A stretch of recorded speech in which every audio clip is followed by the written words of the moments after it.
नमस्कार मित्रांनो, स्वागत आहे तुम्हा सर्वांचंच आपल्या आजच्या या व्हिडिओमध्ये। आपल्या या व्हिडिओमध्ये आपण जाणून घेणार आहोत ठरलं तर मग या मालिकेच्या पुढील काही येणाऱ्या भागांचे लेटेस्ट त्याचबरोबर इंटरेस्टिंग अपडेट। त्यामुळे पटापट व्हिडिओला लाईक करा, तसेच चॅनलला सबस्क्राईब करून बेल आयकॉन आठवणीने प्रेस करा, जेणेकरून तुम्हाला पुढच्या प्रत्येक व्हिडिओचं नोटिफिकेशन मिळत जाईल आणि सर्व व्हिडिओंचा आनंद हा अगदी उत्तम पद्धतीने घेता येईल। चला तर मग मित्रांनो, अजिबात वेळ वाया न घालवता सुरुवात करूया आपल्या आजच्या या व्हिडिओला। तर आता आपण इथे असं पाहतो की प्रतापना एक पार्टीचं इन्व्हिटेशन आलेलं असतं, जे फक्त मोठमोठ्या व्यावसायिकांना गेलेलं असतं आणि त्यामध्ये महिपत शिखरे याचं नावसुद्धा असतं। आता महिपत शिखरेचं नाव बघितल्याच्या नंतर प्रतापला खूप जास्त टेन्शन येतं की याचं नाव कसं काय आलं याच्यामध्ये। कल्पना म्हणत असते हे तर उद्योजकांसाठी आहे ना। मग त्याबरोबर आता लगेचच प्रताप हा तिला सांगत असतो की अगं, त्या महिपतचं बिल्डर हे यश फक्त ते लोक बघतायत, पण त्यांना तो इथपर्यंत कसा पोहोचला हेच माहीत नाही आहे ना। त्यावर सायली म्हणत असते बाबा, आपण एक काम करूया, तसंही सहकुटुंब आमंत्रण आहे ना, मग आम्हीही तुमच्याबरोबर येतो। जर आम्ही तुमच्याबरोबर असू तर तो महिपत तुमच्या आसपास फिरकणारसुद्धा नाही आणि यांच्या तर समोर देखील येणार नाही। त्याबरोबर लगेचच प्रताप म्हणतो ठीक आहे सायली, चालेल, या तुम्ही माझ्याबरोबर, उलट मलाही आवडेल तुम्ही बरोबर आलेलं। तर इथे लगेचच अर्जुन आणि सायली हे दोघं त्यांच्या खोलीत आलेले असतात। सायली प्रतापला खाली म्हणालेली असते की आम्हीसुद्धा तुमच्याबरोबर येऊ। हे अर्जुनला काही पटलेलं नसतं आणि कळालेलं देखील नसतं। अर्जुन सायलीला म्हणत असतो बायको, एरवी तर तुला कधीही फिरायला जाण्याचा किंवा पार्टी वगैरेला जाण्याचा मूड नसतो, मग आज अचानक बाबांना स्वतःहून कसं काय म्हणालीस तू की मी येईन म्हणून पार्टीला? काय डॅडच्या पार्टीमध्ये जाण्याचा काही वेगळा अजेंडा आहे का? त्याबरोबर सायली म्हणत असते हो, अजेंडा आहे म्हणजे अजेंडा आहेच, पण मला वाटलं नव्हतं की ही गोष्ट तुमच्या लक्षात येणार नाही म्हणून। अर्जुन म्हणतो बरं ठीक आहे, पण आता नेमका काय तुझा मूड आहे ते सांग तरी। त्याबरोबर सायली म्हणत असते अहो, तुम्हाला कळत कसं नाही आहे, महिपत शिखरेला अजिबात वाचता लिहिता येत नसणार आणि इंग्रजीचा आणि त्याचा तर लांबपर्यंत प्रश्न नसणार, पण साक्षी ही त्याची एकुलती एक शिकलेली, हुशार आणि सुंदर मुलगी आहे, त्यामुळे त्याला मिरवायचं असणार ना तिला, म्हणून तो तिला उद्याच्या पार्टीमध्ये नक्की घेऊन येणार आणि पार्टीला तो गेला की मग तिथे खाणं पिणं बोलणं उठणं बसणं वाढत जाणार। पार्टी म्हटली की वेळ कसा जातो हे लोकांना कळत नाही, त्यामुळे त्यांना तिकडनं घरी परतायला वेळ होणार। मग आपण ते दोघं पार्टीमध्ये पोहोचले की गुपचूप पार्टीमधून निघून जायचं त्यांच्या घरी आणि तिथे आपण आपलं जे लॉकेट शोधायचं काम आहे ते पूर्ण करायचं। त्याबरोबर अर्जुन म्हणतो वा बायको, व्हॉट अ ग्रेट प्लॅन, खरंच छान उत्तम प्लॅन केला आहेस की तू। त्याबरोबर लगेचच सायली म्हणायला लागते मग आता तुमच्याबरोबर राहून का होईना मी सुद्धा थोडंफार काहीतरी शिकली आहे। त्याबरोबर अर्जुन म्हणत असतो खरं बोललीस, माझ्याबरोबर राहून आता तू सुद्धा हुशार व्हायला लागलीस। आता दोघंही जण बोलत असतात, हसत असतात, त्यांची मजा मस्ती गंमत जम्मत सुरू असते। तर दुसरीकडे इथे प्रियाला मात्र प्रश्न पडलेला असतो की नेमकं सायली मघाशी का म्हणाली असेल बाबांना की मी सुद्धा येते म्हणून। नक्कीच हिच्या मनात काहीतरी वेगळं सुरू आहे। मी सायलीला लहानपणापासून व्यवस्थित ओळखते, तिला पार्टी वगैरेंमध्ये जाण्यात कधीच रस नसतो, तिला घरात राहून घरातल्यांबरोबर सेलिब्रेशन करण्यामध्ये इंटरेस्ट वाटतो। मग आजच नेमकं काय घडलं असेल?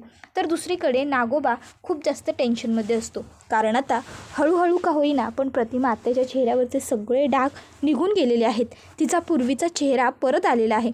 जर तिची पूर्वीची स्मृतीसुद्धा परत आली तर खूप मोठा प्रॉब्लेम होईल असं त्याला वाटत असतं। तो विचार करत असतो इथे दादा वहिनीच्या ट्रीटमेंटवरती नको तेवढा खर्च करतोय, तिला बरे करण्याच्या पाठी पडलाय आणि दुसरीकडे मी ज्याला वहिनीला वेढं करण्याचं औषधच मिळत नाही आहे। जर वहिनीला अशाच चांगल्या गोळ्या मिळत गेल्या, ट्रीटमेंट मिळत गेली तर वहिनीची पूर्ण स्मृती परत येईल आणि जर वहिनीला सगळं काही पूर्वीसारखं आठवायला लागलं तर मग मात्र माझं जीणं मुश्किल होईल, माझं काही खरं नाही असा विचार आता नागोबा करत असतो।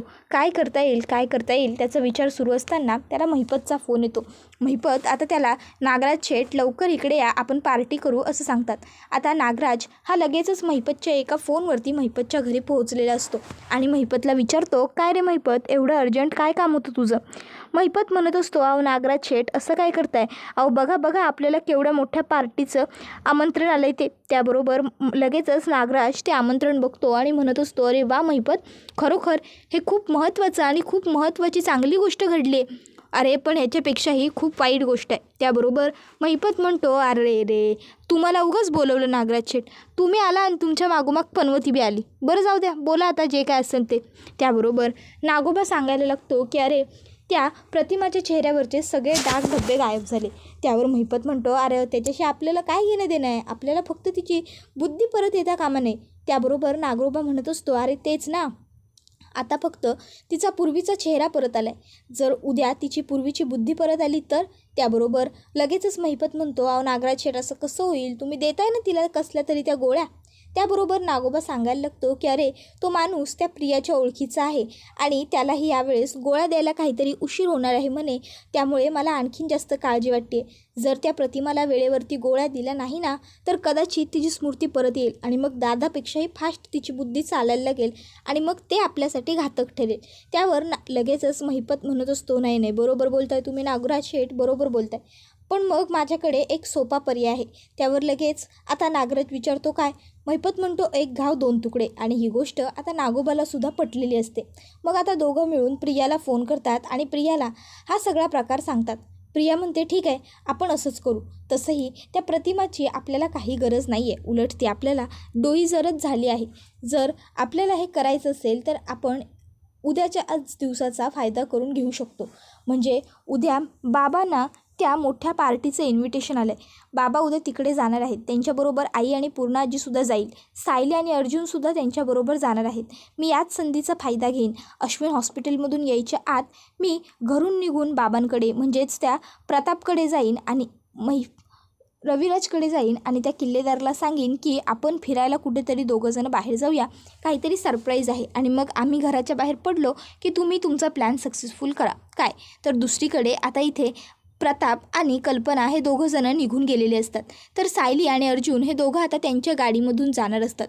सायली अर्जुन अगदी छान रेडी वगैरे झालेले असतात आणि ते निघत असतात. इतक्यात रविराज काका अर्जुनला कॉल करतात. आता रविराज काकांचा कॉल बघून अर्जुनला टेन्शन येतं.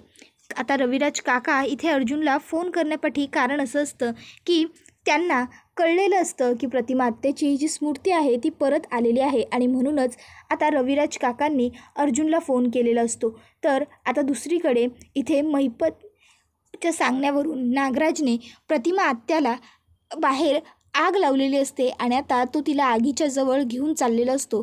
ती बघ प्रतिमा वहिनी, आग बघ, अशीच आग लागली होती, अशीच आग, आगीमध्ये पडून आपण सगळे मरणार, आगीत पडून आपण मेलो, आगीत पडल्यामुळेच हे सगळं घडलं, असं तो सगळं मुद्दाम सतत आग आग करून प्रतिमा आत्याला घाबरवत असतो, जेणेकरून तिच्या मनातली जी भीती आहे ती अजून बळकट व्हावी आणि तिला आगीमध्ये ढकलल्यावर तिचा तोल जाऊन ती पडावी आणि तिचा जीव तिथे जावा. आणि आता सगळं काही त्याच्या प्लॅनप्रमाणे घडतंसुद्धा. तो प्रतिमा आत्याला धक्कासुद्धा देतो, पण त्या ठिकाणी ऐनवेळी रविराज आलेले असतात आणि रविराजांनी हे सगळं काही स्वतःच्या डोळ्याने पाहिलेलं असतं.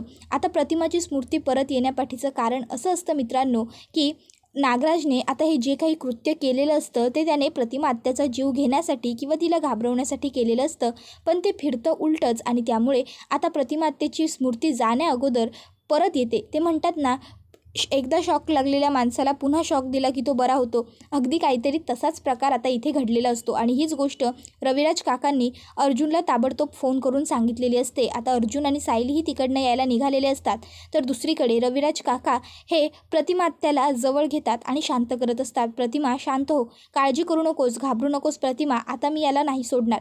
तर दुसरीकडे प्रियाला मात्र खूप जास्त टेन्शन आलेलं असतं. ती विचार करत असते की बापरे, करायला आम्ही काय गेलो होतो आणि घडून काय बसलं. जर ह्या प्रतिमाची स्मृती परत आली असेल तर खूप मोठा प्रॉब्लेम होईल. माझ्यासाठी तर जगणंच मुश्किल होईल, कारण ही कोणतीही आई आपल्या मुलीला सहज ओळखू शकते आणि प्रतिमा तर त्या सायलीला बरोबर ओळखेल, कारण त्यांचे गुणसुद्धा अगदी सारखे आहेत. आता मी काही या सगळ्यातून सुटणार नाही, वाचणार नाही, असं ती म्हणत असते. तर दुसरीकडे प्रतिमा आत्या ही त्या आगीला बघून आणखीन घाबरत असते. रविराज काका लगेचच सुमनला हाका मारतात आणि सुमनला सांगतात की पाणी ओत त्या आगीवर आणि ती आग पहिली विझव. ती लगेचच येते आणि आग विझवते. त्यानंतर इकडे आता रविराज काका हे अर्जुनची वाट बघत असतात. तर इथे आता अर्जुन हा यायला निघालेला असतो तर नागराज हा पूर्णपणे घाबरलेला असतो. नागराजला घाम फुटलेला असतो. कळत नसतं की आता आपण काय करायचं, कसे सुटणार आपण इथून. जर वहिनीने दादाला सगळं काही खरं सांगितलं की त्या दिवशी मीच महिपतला सुपारी दिली होती आणि मीच त्यांचा खून करायला लावला होता, तर खूप मोठी गडबड होऊन जाईल. महिपतचं नाव काही झालं तरी पुढे येता कामा नये.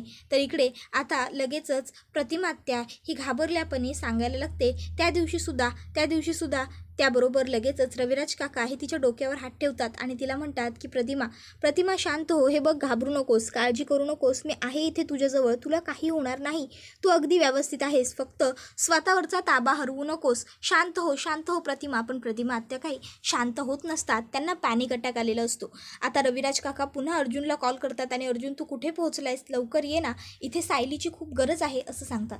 अर्जुन म्हणत असतो हो सिनियर, काळजी करू नकोस, मी निघालोय, पोहोचतोय थोड्या वेळात, अरे ट्रॅफिक आहे रस्त्यामध्ये म्हणून लेट होतोय असं म्हणतो आणि फोन कट करतो. सायली म्हणत असते अहो काय झालं, प्रतिमा आत्यांची तब्येत आणखीन जास्त खालावली आहे का, त्यांना आणखीन त्रास होतोय का. त्यावर अर्जुन म्हणत असतो हो बायको, पण तू काळजी करू नकोस, आपण लवकरात लवकर प्रतिमा आत्याजवळ पोहोचू, प्रतिमा आत्याला आपण काहीच होऊ द्यायचं नाही, यू डोंट वरी. त्यावर सायली म्हणते अहो आपण पार्टीला नाही जात आहोत, ही गोष्ट आईबाबांना सुद्धा फोन करून कळवायला हवी ना आपण, नाहीतर उगाच त्यांना तिकडे काळजी वाटत राहील आपली. त्याबरोबर अर्जुन म्हणतो नो वे, आता आपण घरी काहीच सांगायला नको आहे, आई बाबा हे पार्टीला गेलेले आहेत, त्यांच्याबरोबर पूर्णा आजीसुद्धा आहे, जर आता आपण हे सांगायला मॉम अँड डॅडना कॉल केला तर पूर्णा आजीसुद्धा त्यांच्याबरोबर असेल आणि तिलाही ही गोष्ट कळेल, आणि जर तिला आता या गोष्टीबद्दल कळलं ना तर तिला खूप जास्त त्रास होईल, आणि मला वाटत नाही की पूर्णा आजीला त्रास देऊन प्रतिमा आत्याला तरी बरं वाटेल, तिलासुद्धा नाहीच आवडणार. आपण एक काम करू, स्वतः तिथे जाऊ, तिथली काय परिस्थिती आहे हे बघू आणि त्याच्यानंतर घरच्या सगळ्यांना कळू. त्यावर सायली म्हणते हो ठीक आहे, पण तुम्ही आता पटापट चला तर खरं. अर्जुन आणखीन जास्त फास्ट ड्राईव्ह करायला सुरुवात करतो आणि अगदी काही क्षणांमध्ये ते आता इथे प्रतिमा आत्याच्या घरी पोहोचलेले असतात. आता प्रतिमा आत्याच्या घरी आल्याबरोबर इथे सायली ही प्रतिमा आत्यांची ती अवस्था बघते आणि त्या अवस्थेत प्रतिमा आत्यांना बघून तिला खूप दुःख होतं, वाईट वाटतं. सायली ताबडतोब प्रतिमा आत्यांजवळ धाव घेते, प्रतिमा आत्यांना घट्ट मिठी मारते, जवळ घेते. तर इथे अर्जुन हा रविराज काकांना विचारत असतो सिनियर हा सगळा काय प्रकार आहे, हे सगळं अचानक कसं काय घडलं. मग रविराज काका सांगायला लागतात तन्वी घरी आली होती, तिने माझ्यासाठी काहीतरी सरप्राईज प्लॅन केलं म्हणाले आणि मला घराबाहेर घेऊन गेली. आम्ही दोघंजण गेल्यावर नागराजने इथे आग जाळली आणि नागराजने तिला घाबरवण्याचा प्रयत्न केला, तिला आगीजवळ ढकलण्याचा प्रयत्न केला. अर्जुन म्हणतो नागराज काका हे सगळं तुम्ही केलं का. त्यावर नागराज सांगायला लागतो की अरे अर्जुन, ते म्हणतात ना करंटने करंट दिला तर पुन्हा एकदा माणसाचा करंट येऊ शकतो, म्हणून मी हे सगळं करून बघितलं. मला वाटलंच होतं की वहिनीला जर आपण पुन्हा एकदा आग दाखवली तर कदाचित ती घाबरेल आणि घाबरल्यापणे तिच्या भूतकाळात जे काही घडलं होतं ते सगळं तिला आठवेल, आणि बघ तसंच घडलं, भूतकाळातलं सगळं तिला आठवायला लागलं. सायली म्हणत असते पण हे थोडक्यावर बचावलं, जर नागराज काका आईंच्या जीवाचं काही बरं वाईट झालं असतं, प्रतिमा आत्यांना काही त्रास झाला असता तर आपण काय केलं असतं. नागराज म्हणत असतो अगं सायली असं काय बोलतेस तू, ती फक्त काय तुमचीच आत्या आहे का, अगं माझीसुद्धा वहिनी आहे, मलासुद्धा तिची काळजी आहे. आता नागोबाला किती काळजी आहे प्रतिमा आत्याची हे तर आपण सगळ्यांनी पाहिलेलंच आहे. मग आता इथे सायली ही प्रतिमा आत्यांना धीर देत असते, प्रतिमा आत्या काही सावरत नसतात. त्याबरोबर अर्जुन म्हणतो सिनियर मला असं वाटतं की आपण प्रतिमा आत्याला डॉक्टरकडे हलवूया, मगच आपल्याला पुढचं काय ते कळेल. आता रविराज काकांनासुद्धा अर्जुनची आयडिया पटते. मग लगेचच ते दोघं तिला 4 व्हीलर गाडीमध्ये घालतात.